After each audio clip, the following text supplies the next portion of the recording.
Previous tutorials में हमने देखा था कि एंड्रॉयड स्टूडियो को जेनीमोशन को किस तरह से इंस्टॉल करना है, और उसमें मैंने कहा था कि हम नेक्स्ट ट्यूटोरियल में देखेंगे कि जेनीमोशन को एंड्रॉयड स्टूडियो के साथ किस तरह से लिंक करना है।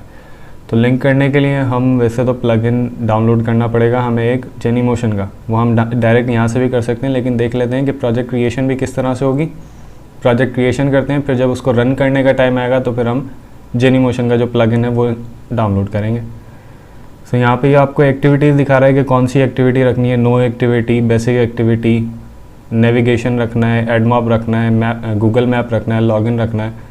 हम सिंपल क्या करते हैं, एम्प्टी एक्टिविटी एक जनरेट कर लेते हैं।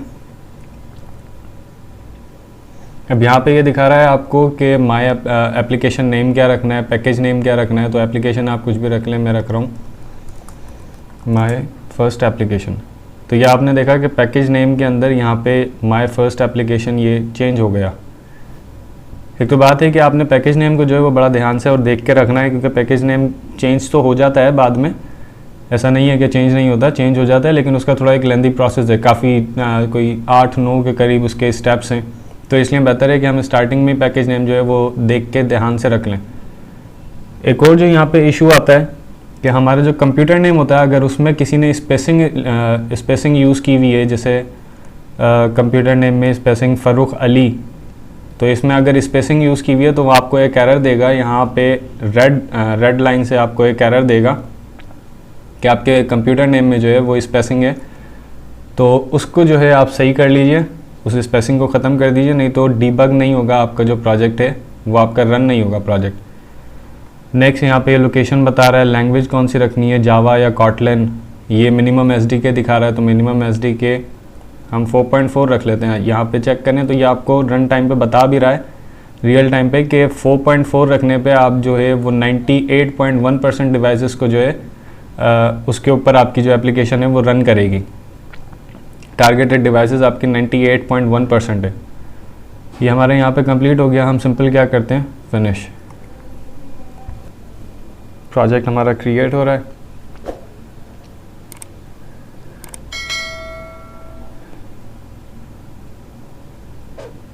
एक इशू ये भी आता है कि यहाँ पे अगर आप देखें, ये प्रोजेक्ट हमारा क्रिएट होने में, एक मिनट फाइल्स जनरेट हों फिर बताता हूँ।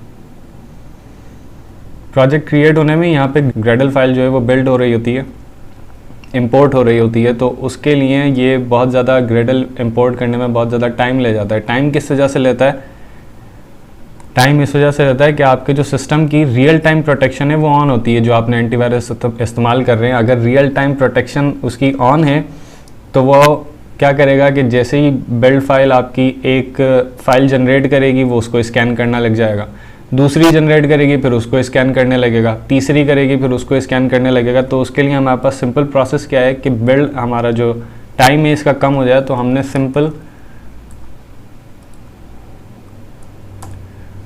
रियल टाइम प्रोटेक्शन को बंद नहीं करना। हमने रियल टाइम प्रोटेक्शन को बिल्कुल बंद नहीं करना। हमने सिर्फ क्या करना है कि एंड्रॉयड स्टूडियो के जो हमारे जहाँ पे बिल्ड जनरेट हो रहा है या जहाँ पे फाइल्स जनरेट हो रही हैं, उन फोल्डर्स का जो हमें एक्सेस है वो यहाँ पे देना पड़ेगा कि उन फोल्डर्स को एक्सक्लूड कर दें, और उसके अलावा जो है उस पर भले रियल टाइम प्रोटेक्शन अप्लाई करें। मैंने सेटिंग्स ये देखें, यहाँ पे रियल टाइम प्रोटेक्शन ऑन है, इसको ऑन ही रहने दें। नीचे देगा ये एक्सक्लूजन का ऑप्शन, ये रहा ऐड और रिमूव। तो यहाँ पे मैंने ऑलरेडी ऐड किए हुए हैं ये 4 फोल्डर्स के, इन 4 फोल्डर्स को एक्सक्लूड करके बाकी सब पे रियल टाइम प्रोटेक्शन चले। तो ये हमारा प्रोजेक्ट जो है ये बिल्ड हो रहा है।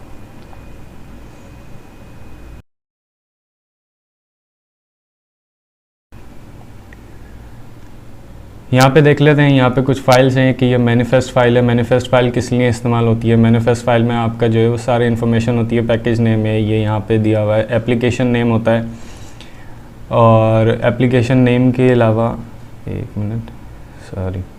एप्लीकेशन नेम आपका इस्तेमाल हो रहा है। ये रहा लेबल माय फर्स्ट एप्लीकेशन। बाकी जितनी एक्टिविटीज़ आप वहाँ पे बनाते जाएंगे वो यहाँ पे ऑटोमेटिकली जो है वो रजिस्टर होती जाएंगी।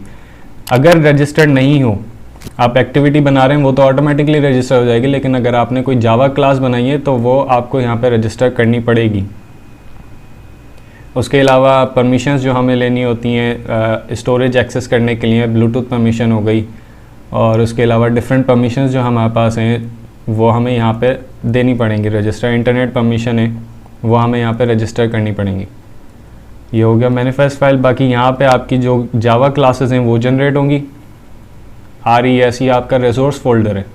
रिसोर्स फोल्डर के अंदर आपको यहाँ पे दिख रहे हैं 4 फोल्डर्स। ये ड्रॉएबल का फोल्डर है, इसके अंदर आप अपनी जो अगर फ़ोटोज़ वगैरह डालना चाह रहे हैं, आप कोई चीज़ रखना चाह रहे हैं, आप पिक्स वगैरह और सॉन्ग्स वगैरह वो सारा यहाँ पे आपने रखना है। लेआउट ये आपको दिखा रहा है, लेआउट फाइल मतलब XML फाइल। बिप मैप ये इमेजेस के हैं आपके। वैल्यूज़ के अंदर ये आपको दिखा रहा है कलर्स, स्ट्रिंग्स, कलर कौन कौन से रखने हैं, स्ट्रिंग्स कौन से रखने हैं, थीम्स आप क्या डिज़ाइन करना चाह रहे हैं, क्या नहीं डिज़ाइन करना चाह रहे हैं। ठीक है, यहाँ पे चलते हैं हम मेन एक्टिविटी के ऊपर। ये यहाँ पे दिखा रहा है कांस्टेंट लेआउट। हमारे पास डिफरेंट टाइप की लेआउट्स होती हैं। कांस्टेंट लेआउट है, लीनियर लेआउट है, रिलेटिव लेआउट है। तो इन सब का क्या काम है क्या नहीं है वो हम देखेंगे डिटेल में। यहाँ मैं कांस्टेंट लेआउट को ख़त्म करके सिंपल रिलेटिव लेआउट इस्तेमाल कर लेता हूँ।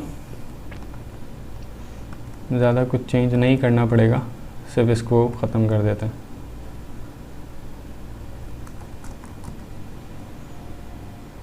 कम ऑन, ये रिलेटिव लेआउट हमारी हो गई है। यहाँ पे अब रिलेटिव लेआउट ये दिखा रहा है हेलो वर्ल्ड। मैं इसको चाह रहा हूँ कि ये सेंटर में आए।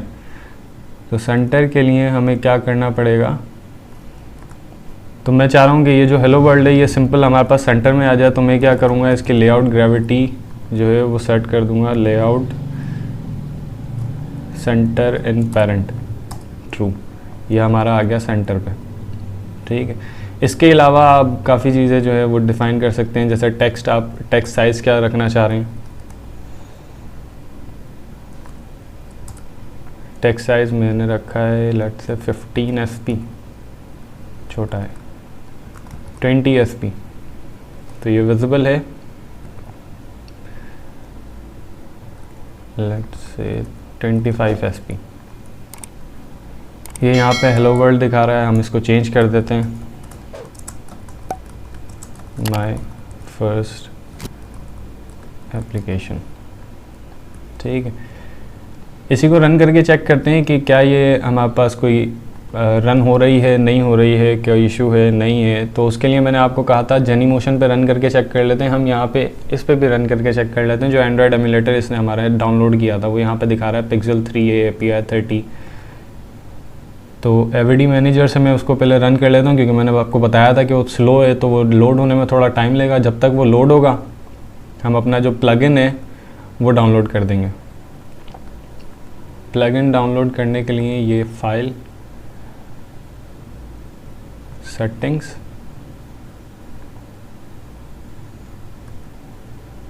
ये लोड हो रहा है हमारा एमुलेटर।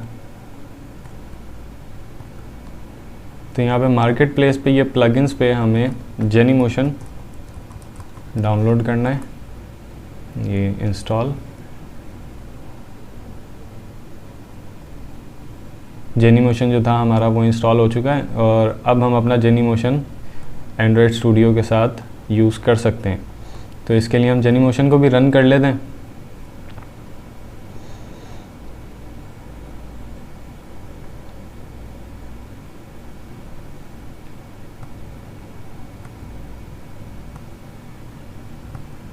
हमारी वर्चुअल डिवाइस जो है वो रेडी है, तो इस पे टेस्ट कर लेते हैं कि ये चल रहा है नहीं चल रहा है।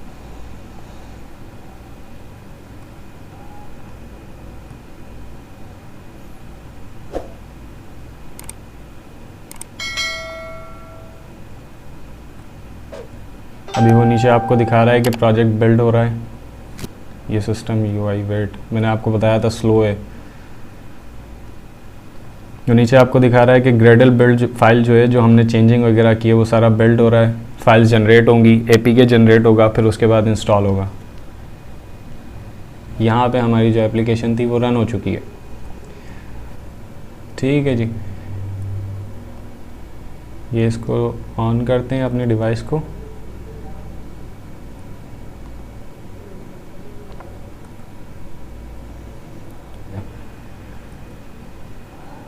इसको कर देते हैं क्लोज।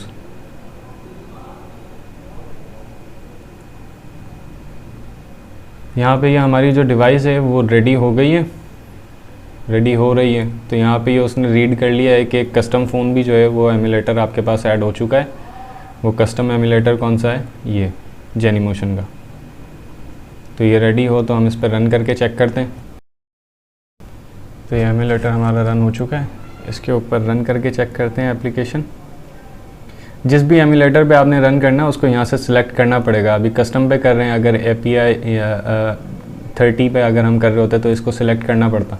अभी कस्टम पे कर रहे हैं तो कस्टम सिलेक्टेड है और ये एक्टिविटी हमारी हो चुकी है लॉन्च।